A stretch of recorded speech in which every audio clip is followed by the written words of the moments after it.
वीरं महाविष्णुं ज्वलन्तं सर्वतोमुखं नरसिंहं भीषणं भद्रम्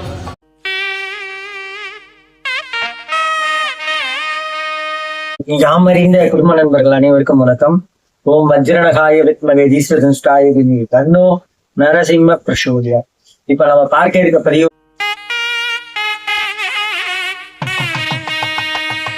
வந்து பாத்தீங்கன்னா பராபவ வருஷம். இந்த பிரபாவ வருஷத்துல வந்து மேஷ ராசியில இருந்து மீன ராசி வரைக்கும் இருக்கிற வருஷத்தோட இந்த ராசி பலனை நம்ம பார்க்க போறோம். இந்த வருஷம் வந்து மேஷ ராசியில இருந்து மீன ராசி வரைக்கும் இந்த 12 ராசிக்கான பலனை பார்க்க போறோம். இது ஒரே பதிவாகவும் வரும், தனித்தனி பதிவாகவும் உங்களுக்கு வரும்.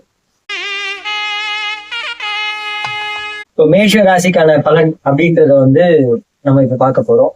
இப்போ மேஷ ராசிக்கு இந்த தமிழ் வருட பராப வருஷத்தோட பலன் என்ன அப்படி இருக்குன்னு பாத்தீங்கன்னா, பிறக்க இருக்கும் தமிழ் புத்தாண்டு உங்களுக்கு போராட்டங்களுக்கு பின் வெற்றியை தரும் ஆண்டாக அமையும்.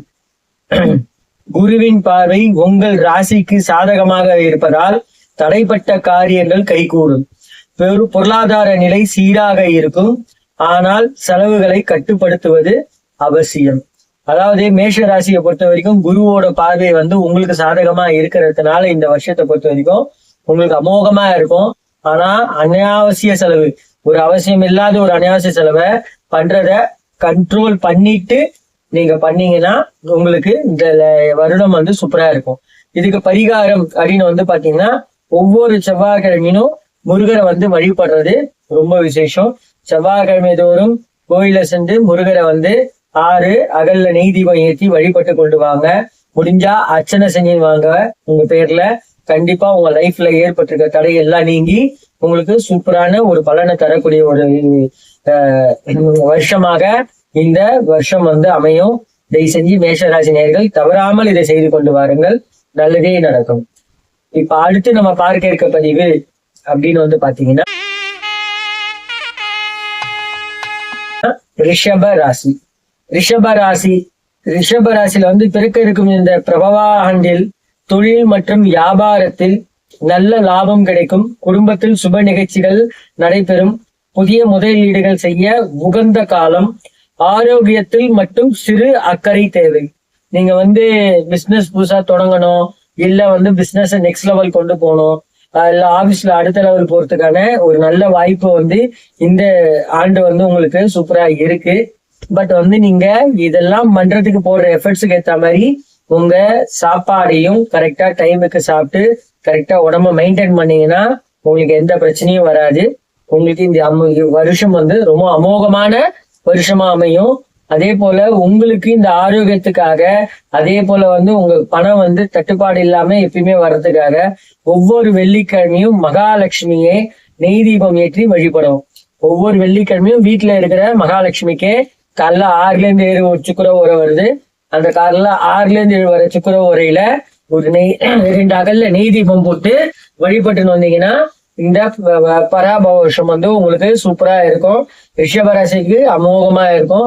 தயவுசெய்து நம்பிக்கையுடன் வெள்ளிக்கிழமை மகாலட்சுமிக்கு நெய் தீபம் போட்டுனுவாங்க, உங்களுக்கு சூப்பரா இருக்கும். இப்போ நம்ம அடுத்து பார்க்க இருக்கிற ராசி வந்து மிதுன ராசி. மிதுன ராசியில வந்து ஜென்மம் இந்த பிறக்கிற இந்த தமிழ் வருடத்துல வந்து பாத்தீங்கன்னா ஜென்ம குருவின் தாக்கம் இருப்பதால் முடிவுகளை நிதானமாக எடுக்கவும்.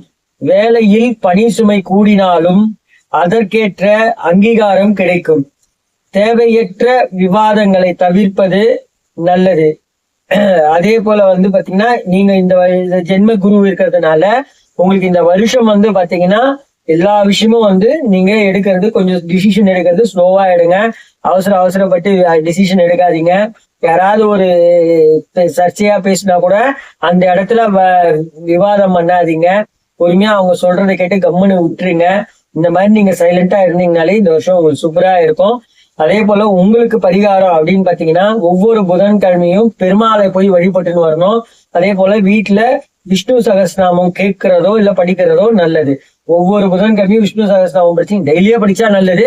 புதன்கிழமை விஷ்ணு சகஸ்ரநாமம் படிக்கிறது ரொம்ப நல்லது. பெருமாளை வழிபடுறது ரொம்ப சூப்பரா இருக்கும் மிதுன ராசிக்கு. அடுத்து நம்ம பார்க்க இருக்கிற ராசி வந்து கடகராசி.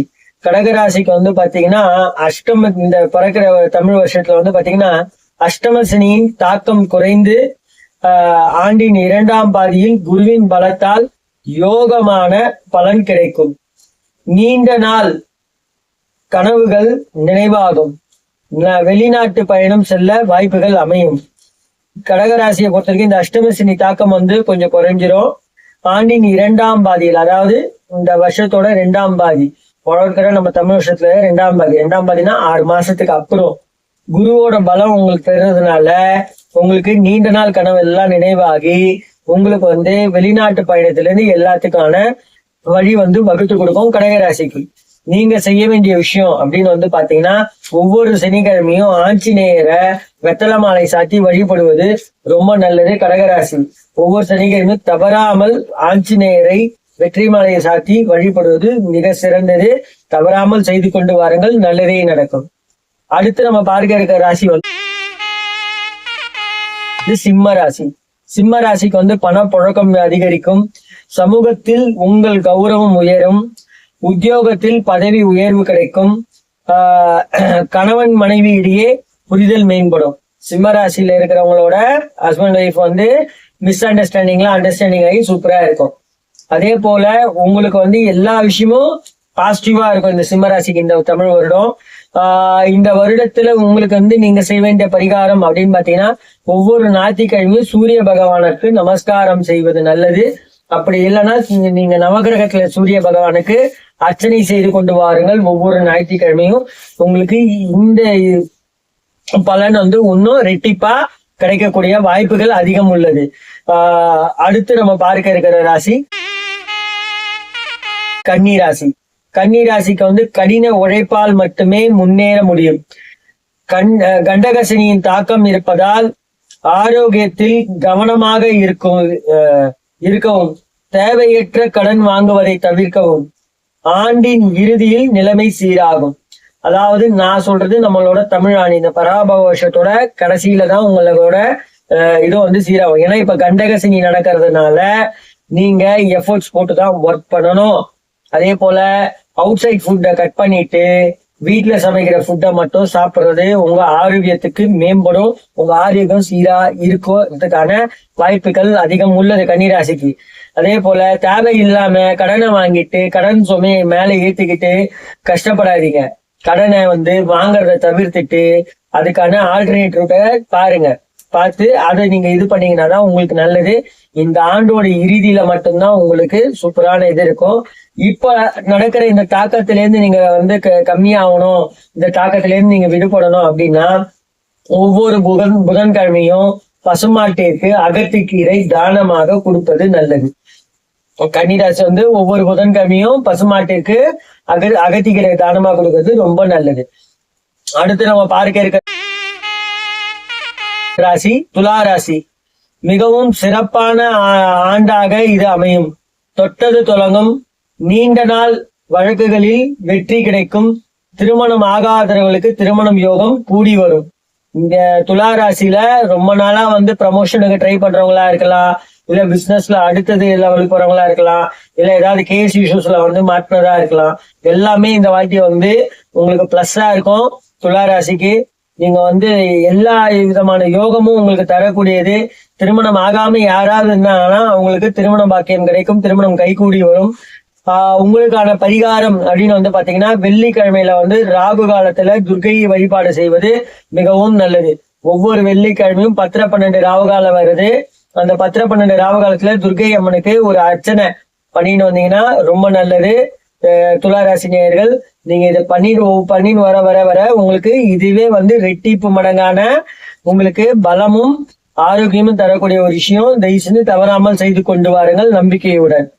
அடுத்து நம்ம பார்க்க இருக்கிற ராசி வந்து பாத்தீங்கன்னா விருச்சிக ராசி. சனியின் தாக்கம் இருப்பதால் வாகன பயணங்களில் கவனம் தேவை. பயணித்த இடத்தில் பிறரை நம்பி பொருட்களை ஒப்படைக்க வேண்டாம். ஆன்மீக நாட்டம் அதிகரிக்கும். நீங்க விருச்சிக ராசி நேர்களா இருந்தீங்கன்னா தயவு செஞ்சு அடுத்தவங்களை நம்பி உங்க உடைமைகளை எதையும் வந்து யார்கிட்டயும் தராதீங்க. அது உங்களுக்கு நல்லதுக்கு இல்ல. அதே போல வந்து பாத்தீங்கன்னா நீங்க பயணிக்கிற எல்லா இடத்துலயும் கொஞ்சம் எச்சரிக்கையா இருக்கணும். உணவுல இருந்து எல்லா விஷயத்துலயும் கொஞ்சம் எச்சரிக்கையா தான் சாப்பிட்டு எச்சரிக்கையா தான் மூவ் பண்ணணும். விருச்சிக ராசியை பொறுத்த வரைக்கும் உங்களுக்கு பரிகாரம் அப்படின்னு பாத்தீங்கன்னா ஒவ்வொரு செவ்வாய்க்கிழமையும் துவரை தானம் செய்யவும். ஒவ்வொரு செவ்வாய்க்கிழமையும் கோவில் அர்ச்சகருக்கு துவரைய தானமா கொடுக்கலாம். நீங்க இது தவறாமல் செய்து கொண்டு வந்தீங்கன்னாலே போதும், உங்களோட பிரச்சனைகள் தீரும். கோவிலுக்கு போயிட்டு துவரைய தானமா கொடுத்துட்டு வாங்க. விருச்சிக ராசி பாருங்க. தனுர் ராசி அடுத்து நம்ம பார்க்க இருக்கிறது தனுர் ராசி. குடும்பத்தில் மகிழ்ச்சி நிலவும், பொருளாதார ரீதியாக பெரிய முன்னேற்றம் உண்டு, சொத்துக்கள் வாங்கும் யோகம் உண்டாகும், பிள்ளைகளால் பெருமை சேரும். இந்த வாட்டி தனுர் ராசிக்கு அவ்வளவு சூப்பரா இருக்கு இந்த வருஷம். பிறக்கிற வருஷம் என்னதான் அவங்களுக்கு அர்த்தாஷ்ட சனி நடந்தாலும் அவங்களுக்கு பிறக்கிற இருக்க இந்த வருஷம் வந்து சூப்பரான வருஷம். அவங்க எதை கண்டு பயப்பட வேணாம். அவங்களுக்கு குடும்பத்துல கண்டிப்பா மகிழ்ச்சி பெருகும். அவங்களாலேயே வந்து ஒரு சொத்து பொருளாதார உயர்வு, அவங்க வந்து படிப்புல கூட வந்து அவங்க அடுத்த லெவல் போறதுக்கான ஒரு வாய்ப்பு, தனித்துவம், அவங்களோட தனித்தன்மையை வெளிப்படுத்தக்கூடிய ஒரு வருடமா இந்த வருடம் இருக்கு. நீங்க வந்து வேலைக்கிழமையில செய்ய வேண்டிய விஷயம் என்ன அப்படின்னு பாத்தீங்கன்னா, குரு பகவான் தட்சிணாமூர்த்திய வழிபடுறது நல்லது. முடிஞ்சா கோவில்ல இருக்க தட்சிணாமூர்த்திக்கு மஞ்சள் நிற ஆடையை வந்து வாங்கி கொடுக்கலாம். நீங்க தட்சிணாமூர்த்திக்கு மஞ்சள் நிற ஆடையை வாங்கி கொடுக்கலாம். அப்படி வாங்கி கொடுத்து வெத்தலை பாக்கு பழத்தோட ஒரு அர்ச்சனை பண்ணிட்டு வரலாம். ஒவ்வொரு வேலைக்கிழமையும் பண்ணிட்டு வருது இன்னும் ரெட்டிப்பு மடங்கு வந்து பலனை தரும், ஞானத்தை தரும். இப்ப இன்கேஸ் பண்ண முடியாதவங்க அப்படின்னு நினைக்கிறவங்க இருக்கிற இடத்துலயே மனசார தட்சிணாமூர்த்தி பகவானை வேண்டிக்கிட்டு நீங்க பிரார்த்தனை பண்ணிக்கிட்டு நீங்க வாங்க. கண்டிப்பா அவரோட ஞானங்கள் உங்களுக்கு கண்டிப்பா கிடைக்கும். பசங்க வந்து படிப்புல இருந்து எல்லாத்துல இருந்தும் முன்னேறி அவங்களோட தனித்துவத்தை காட்டக்கூடிய ஒரு வருடமாக இந்த வருடம் தனுர் ராசிக்கு அமையும். அடுத்து வந்து பாத்தீங்கன்னா மகர ராசி. மகர ராசிக்கு வந்து 7 சனியின் பிடியில் இருந்து முழுமையாக விடுபடுவதால் மன நிம்மதி கிடைக்கும். இழந்த செல்வாக்கை மீண்டும் பெறுவீர்கள். புதிய தொழில் தொடங்க வாய்ப்புகள் அமையும். மகர ராசியை பொறுத்த வரைக்கும் இப்ப அவங்களுக்கு வந்து நல்ல சூப்பரான டைமே 7 சனி முடிஞ்சு இப்ப அவங்க அந்த இதுல இருந்து விடுபட்டு வெளில வந்துட்டாங்க. அவங்க அடுத்து பிசினஸ் இந்த மாதிரி ஏதாவது பண்ணோன்னு இருந்தா தைரியமா இறங்கி பண்ணலாம் பிசினஸ. இப்ப அவங்க பிசினஸ் பண்ணாங்கன்னா அவங்களுக்கு நல்ல ஒரு லாபம் கிடைக்கும். அவங்க அடுத்த லெவல் போறதுக்கான ஒரு வாய்ப்பும் கிடைக்கும். இதுல வந்து பாத்தீங்கன்னா நீங்க சனிக்கிழமையில வந்து பாத்தீங்கன்னா ஏழைகளுக்கு அன்னதானம் வழங்குறது மகர ராசியை பொறுத்த வரைக்கும் செஞ்சுன்னு வந்தீங்கன்னா அவ்வளவு விசேஷம். உங்களுக்கு இன்னும் மேல வந்து சப்போர்ட் இருக்கும். நீங்க அடுத்த லெவல் போறதுக்கான பாக்கியங்கள் உங்களுக்கு கிடைக்கும். அடுத்து நம்ம பார்க்க இருக்க ராசி அப்படின்னு பாத்தீங்கன்னா கும்பராசி. சனியின் தாக்கம் தொடர்வதால் நிதானம் தேவை. தேவையற்ற அலைச்சல் இருந்தாலும் வருமானத்திற்கு பஞ்சம் இருக்காது. பெரியவர்களின் ஆலோசனையை கேட்டு நடப்பது நல்லது. கும்பராசியை பொறுத்த வரைக்கும் ரொம்ப பொறுமையா இருக்கணும். இப்ப வந்து பாதசனி நடக்குது.